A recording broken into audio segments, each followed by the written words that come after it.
আজকের এই মাছের রেসিপিটা দেখতে যেমন লোভনীয়, খেতেও কিন্তু অনেক টেস্টি হয়েছিল। চলেন আপনাদের সাথে রেসিপিটা শেয়ার করি। এখানে আমি রুই মাছ নিয়েছি।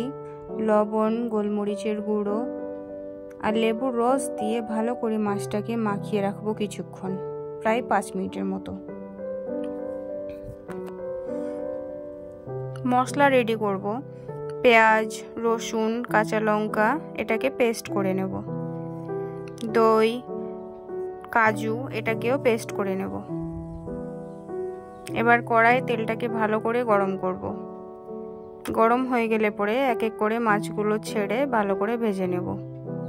ভাজার সময় এই যে উল্টানোর কাজটা একটু সাবধানে করা ভালো, কারণ মাছটা ভাজতে গিয়ে হয়তো অনেক সময় কড়াই লেগে যায়, না তো উল্টাতে গিয়ে মাছটা ভেঙে যায়।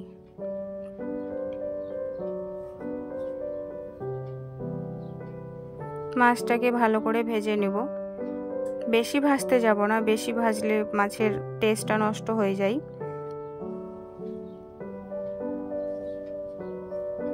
মাছটা ভাজা হয়ে গেলে প্লেটে তুলে নেব।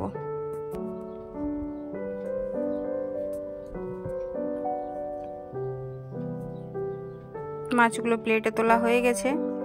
এখন ওই তেলের মধ্যেই 2টা শুকনো লঙ্কা দিব আর পেঁয়াজ, রসুন, কাঁচা লঙ্কার পেস্টটা দিয়ে ভালো করে নাড়িয়ে নেব। তারপর টক দই আর কাজুর পেস্টটা দিয়ে এটাকেও ভালো করে নাড়িয়ে নেব। স্বাদ মতো লবণ দেব আর সামান্য পরিমাণে একটু চিনি দেব। এটাকে একটু কষাতে থাকবো।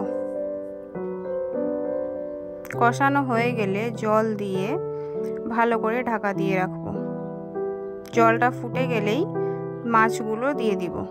মাছগুলো দিয়ে একটু নাড়াচাড়া করে 5 মিনিটের জন্য ঢাকা দিয়ে রাখবো। 5 মিনিট পরে ঢাকাটা তুলে মাছগুলোকে একবার উল্টে দেব।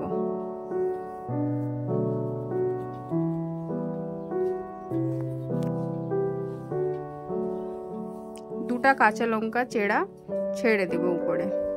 ঢাকা দিয়ে রাখবো 5 মিনিট।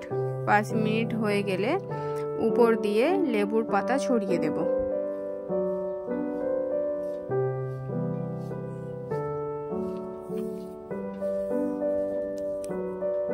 আর একটু ভাজা মশলা ছড়িয়ে দেব।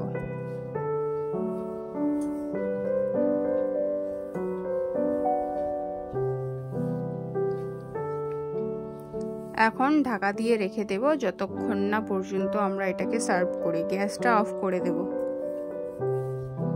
ব্যাস, রান্না কমপ্লিট। এখন যা গন্ধটা বার হচ্ছিল না, আপনারা ট্রাই করেন, তারপর বুঝতে পারবেন।